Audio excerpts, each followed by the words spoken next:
TMC Newsroom. Rich Tehrani here. Thanks for watching. We're at IT Expo West 2012 in Austin, Texas on our program. Brendan Ziolo. He's a VP of Marketing at Kindsight. And Brendan, welcome to the show. Thank you, Rich.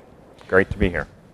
It's a pleasure, likewise, to have you. Why don't we start out just talking about Kindsight and what your position is in the market and the things you provide?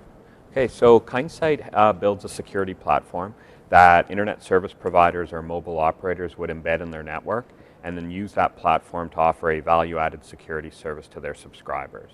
So it basically helps the subscribers protect their mobile devices or their home network. And the beauty of it is the subscriber doesn't need to install anything, but because the equipment's actually in the service provider's network. The service provider can also use our security analytics dashboard to get a view of the malware and the infected devices within their own network, and then obviously take action to protect their network as well. So there are really two benefits. One is you provide a service, and the second is the service is available for them to see the infected computers that really could cause all sorts of problems within the network. Exactly, yeah. I mean, it can benefit the service provider themselves by getting malicious traffic off their network. So there's obviously benefits to them from both, bandwidth savings and other bad things that could happen on the service provider network. And then if they offer it as a value-added service to their subscribers, they can actually turn it into a revenue-generating opportunity for themselves as well and make money, or use it to upsell other services they may have as well. And what's the typical price that a service provider could charge? And I realize it varies by region and country, but is there any kind of guidance you can give us? Yeah, we did quite a bit of market research when we first launched the product and to help the service providers figure that out. And what we're finding is the price point is probably somewhere between $295 and $395 a month. Okay. For a home network. A mobile device would be slightly less than that, probably more $1.95 type thing. Would that be mostly Android? Yeah, basically Android are the devices that are infected right now mostly. The other interesting thing on a mobile network is a lot of PCs now, or even Macs, are being connected with USB dongles or tethered to a smartphone, and then they are also causing infections on the mobile network as well. So our platform, because it's sitting in the network, can cover all those devices and then alert the subscribers in the way that makes sense. If it's a computer, it would be email or SMS. If it's an Android smartphone, it's likely an app. And I suppose some of the challenges that we have, or that you're seeing, is distributed denial of service attacks being launched from infected computers within the network, right? They're like zombie computers that have been taken over. Correct. Yeah. Botnets are a big problem, and they do use them to launch denial of service attacks. The other thing they do is they can rent them out to other cyber criminals and use them to spread spam. And make money that way. And then the other big attack that we're seeing a lot of is identity theft, where they take over the computer and then actually steal personal information. It could be your banking login information, it could be your social security number, it could be photos or other documents that you'd rather be kept private. So all of that is really what the hackers are after when they take over a device. So I suppose the challenge for your customer, the service providers, is that they're competing with products like McAfee and AVG and others out there, Norton, etc. How does that comparison play out in terms of how do they sell to the consumer when the consumer can download something or download software? So yeah, that's clearly what the current market offering is. A lot of people have antivirus installed on their computers.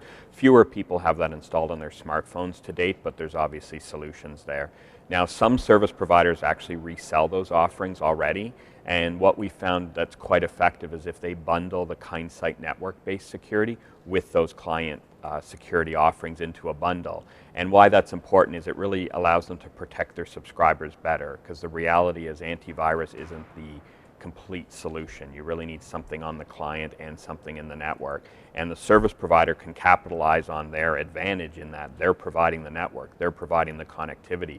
So they're the only ones who could offer a network-based component. So it really gives them a strong competitive advantage against these off-the-shelf offerings if they go to market with a bundled solution of the two. Now, there have been some fairly innovative marketing strategies in the antivirus space from desktop-based clients where they might give you a free client, but there are some things it can't do, and some limited amounts of times of the day when it can scan, or maybe it'll expire after a few months. I mean, are those kinds of things available with your service through your customers to provide their customers as well? Yeah, I mean, it's really up to the service provider how they want to roll this out. They could roll this out and ask people to sign up, and if the subscriber pays, they get the service. They could actually use our service and offer it to all subscribers, and if they see an infected computer, they could send you an alert because they would have that contact information for you, and then upsell you for a way to fix the problem. One bundling that we've seen that's quite effective is the network alerts detect something, or the network component from Kindsight detects something, sends an alert to subscribers, but the subscriber doesn't know how to deal with the problem. So that service provider then upsells them a premium technical support package where they'll log into the computer and take advantage or take care of it for the infected subscribers. So there's a lot of good upsell opportunities for the service provider as well for other security products and other offerings like premium technical support, backup, and all those types of associated services. And what I like about the space you're playing in is, without a doubt, it's just going to get more and more difficult for consumers to protect themselves in a world where more commerce is moving online, banking is moving online.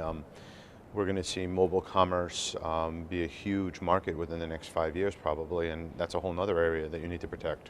Yeah, no, absolutely. I mean, we've seen the malware become quite sophisticated on Windows PCs, and a year ago a Mac user would say, I don't need antivirus, I'm not at risk, but we've seen several attacks this year that target Macs as well. But in the mobile space, that's probably the scarier one. There's a lot more devices, and people are including more and more information on those devices. And mobile commerce, I mean, that's an absolute area that will need to be protected because hackers will go after it, because there's lots of information, from loyalty programs to credit card information that's going to be on that device, so you need to protect it. So what's next for Kindsight? We're continuing to pursue the mobile space because we see a lot of growth opportunities there. We actually, in the wireline space, we didn't develop our own client application because there's a lot of existing desktop AV, but we've actually built our own mobile app for Android smartphones, and we're continuing to add key functionality to it because there's not just someone taking over your device. I mean, you could lose your device. You need to make sure that you can find it or wipe it or lock it. I mean, there's a lot of capabilities there that are better done on the app than in the network piece. So ultimately, we wanted to offer an end-to-end service that the mobile operator can rebrand as their own and then roll it out to their subscribers. So continuing to add to that and make it a compelling offering for the mobile operator subscribers is really where we're headed. Awesome. Thanks for being here, Brendan. This is great. Great. Thank you very much. Nice to see you again. Thanks for your time.